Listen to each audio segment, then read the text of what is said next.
নমস্কার, আমোদরিয়া নিউজে আপনাদের সবাইকে স্বাগত। আজকে আমি শিল্প সাধনা বিভাগে কল্যাণময়। আজকে আমরা এমন একজন মানুষের সাথে আপনাদের পরিচয় করিয়ে দেব, তার কথা শুনব, যিনি কোচবিহার রাজবাড়ির কিউরেটর এবং কোচবিহার রাজবাড়ির যে মিউজিয়াম আছে সেই মিউজিয়ামের ম্যানেজার। কিন্তু আজকে আমরা তার সাথে রাজবাড়ি প্রসঙ্গে কোনো আলোচনা করব না, সে সাক্ষাতেও আমরা যাব না। আমরা তার একটা অন্য দিক তুলে ধরার চেষ্টা করব। তিনি আসলে একজন সোশ্যাল অ্যাক্টিভিস্ট, সমাজকর্মী। ইতিমধ্যে তিনি কয়েক হাজার গাছ লাগিয়েছেন কোচবিহার এবং তৎসংলগ্ন এলাকা জুড়ে। তার সাথে কথা বলবে এই উত্তরেরই বিশিষ্ট কবি সুবীর সরকার। তিনি আর কেউ নন, তার নাম বিনয় দাস, সমাজকর্মী বিনয় দাস। এবং শুধু তিনি গাছ লাগিয়েই ক্ষান্ত থাকেন না। গাছ যতদিন না পর্যন্ত তার নিজের পায়ে দাঁড়াচ্ছে ততদিন পর্যন্ত তিনি সেই গাছকে দেখভাল করেন, লালন পালন করেন। চলুন আমরা তার সাথে কথা বলবো।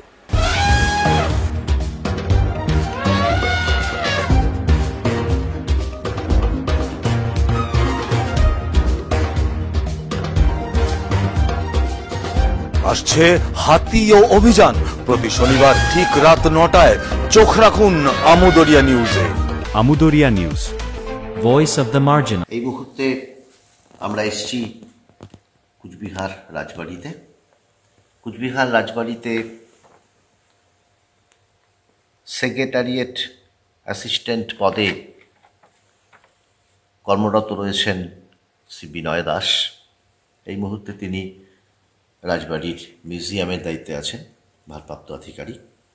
কিন্তু কুচবিহার রাজবাড়ির সরকারি আধিকারিক হিসেবে আমরা তার কাছে আজকে আসিনি। আমরা তার কাছে এসেছি, বিনয় দাস একজন এনভায়রনমেন্ট অ্যাক্টিভিস্ট। পরিবেশ নিয়ে তিনি এই কুচবিহারে বসে দীর্ঘদিন ধরে যে কাজটি করছেন, সেই কাজটি ইতিমধ্যে যথেষ্ট সাড়া ফেলেছে। কারণ পরিবেশ নিয়ে যারা কাজ করেন, বেশিরভাগ পরিবেশ নিয়ে কাজ করা মানুষের সঙ্গে তার কাজের ঘরানা অনেকটাই আলাদা। তার কাজ তাকে একটা অন্য উচ্চতায় নিয়ে গেছে। বিনয় দাসের কাজকর্মের সঙ্গে আমি ব্যক্তিগতভাবে সুন্দরলাল বহুগুণা চিপকো আন্দোলনের অনেক কাজের সামঞ্জস্য খুঁজে পাচ্ছি। বিনয় দাসের কাছে এসেছি। প্রথমেই বলে নেই, কয়েকটা গাছ বুনে দিলাম, নদীর পাড়ে নদী রক্ষা করুন, পুকুরের ধারে এই পুকুরটিকে বাঁচান, প্ল্যাকার্ড লাগিয়ে দিলুম, টক শোয়ে বসলুম, সভা সমিতিতে পরিবেশ বাঁচাবের কথা বললুম, এদিকে গাছের গায়ে পেরেক দিয়ে সাইনবোর্ড লাগালাম। এই ধরনের শৌখিন পরিবেশ কর্মীদের সংখ্যা কিন্তু একেবারেই কম নয়। পাশাপাশি প্রকৃত পরিবেশ কর্মীর সংখ্যাও কিন্তু উত্তরোত্তর বাড়ছে। বিনয় দাসের কাজের ঘরানা একেবারেই আলাদা। এই যে কুচবিহার তো একটা হেরিটেজ। কুচবিহারে 40টির মতো ট্রাফিক পয়েন্ট আছে এবং সেই ট্রাফিক পয়েন্টগুলোতে পাহারা দেন কর্তব্যরত ট্রাফিক পুলিশেরা। অনেক সময় দেখা যায় সারাদিন গ্রীষ্মকালে প্রখর রৌদ্রের মধ্যে তিনি দাঁড়িয়ে দাঁড়িয়ে কাজ করছেন। সেই ট্রাফিক পয়েন্টে ট্রাফিক কর্মীরা যাতে ছায়া পায়, সেই ভাবনাও কিন্তু বিনয় দাসের মাথায় এসেছিল। তাই তিনি ট্রাফিক পয়েন্টগুলোতে গাছের ব্যবস্থা করে দিয়েছেন। তোর্ষা নদীর চরে তিনি খয়ের জঙ্গলের প্ল্যান্টেশন করেছেন। কুচবিহার এবিএনশিল কলেজের পাশে তিনি কাঁঠাল গাছ প্রচুর পরিমাণে লাগিয়েছেন এবং জ্যাকফ্রুট স্ট্রিট এবং আমাদের যে দেশীয় ফল, সেই দেশীয় ফল এবং দেশীয় বৃক্ষই তিনি রোপণ করার দিকে, শাল সেগুনের বদলে দেশীয় বৃক্ষ রোপণের দিকে তিনি মনোনিবেশ করেছেন বেশি।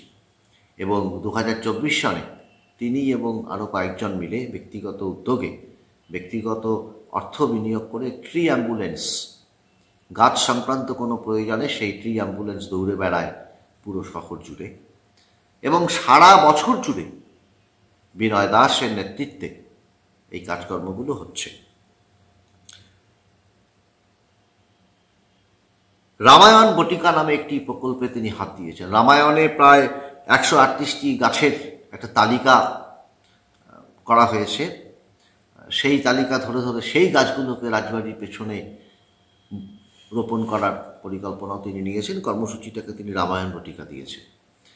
অর্থাৎ বিনয় দাসের কাজ একটা মাল্টি ডাইমেনশনাল কাজ। পরিবেশ নিয়ে তিনি তার মতো করে লড়াই চালিয়ে যাচ্ছেন, এবং এই কাজ করতে করতে তার অনেক মজার মজার অভিজ্ঞতা হয়েছে।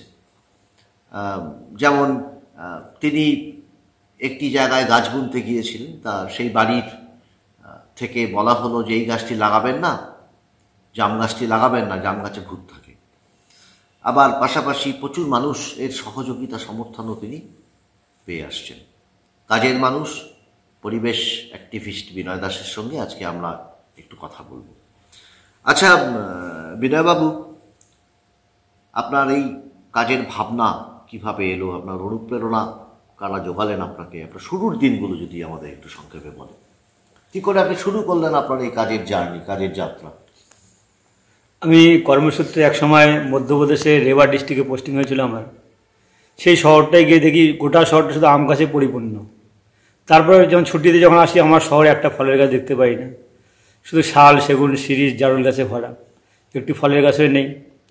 তখন মনে মনে সংকল্প নেই, আমি যদি কোনোদিন কুচবিহারে ফিরে আসি, ভগবান যদি আমাকে ট্রান্সফার করে নিয়ে আসে, আমি এখানে ফলের গাছ রোপণ করার চেষ্টা করব।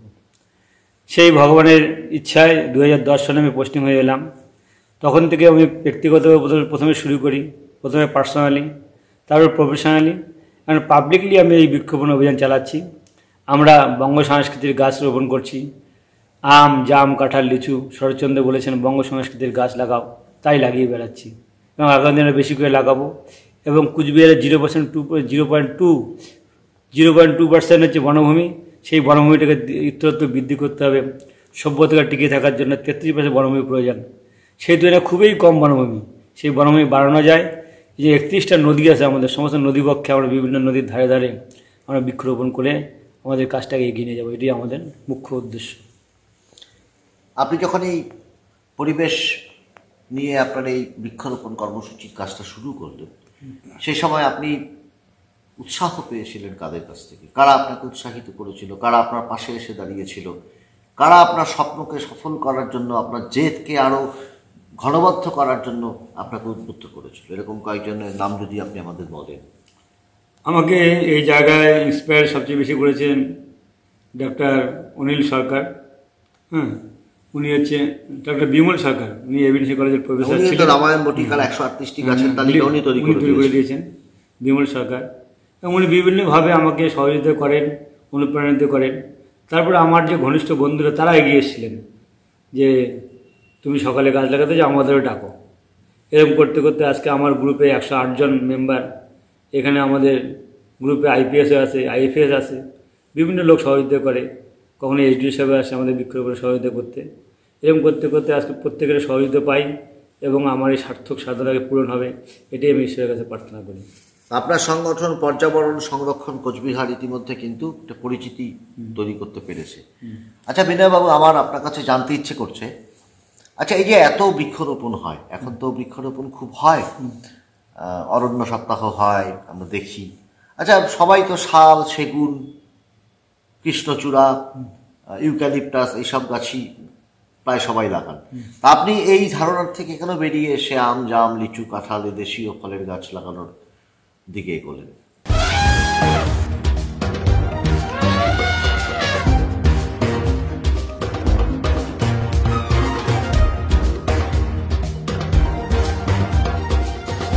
আসছে হাতি ও অভিযান, প্রতি শনিবার ঠিক রাত 9টায়।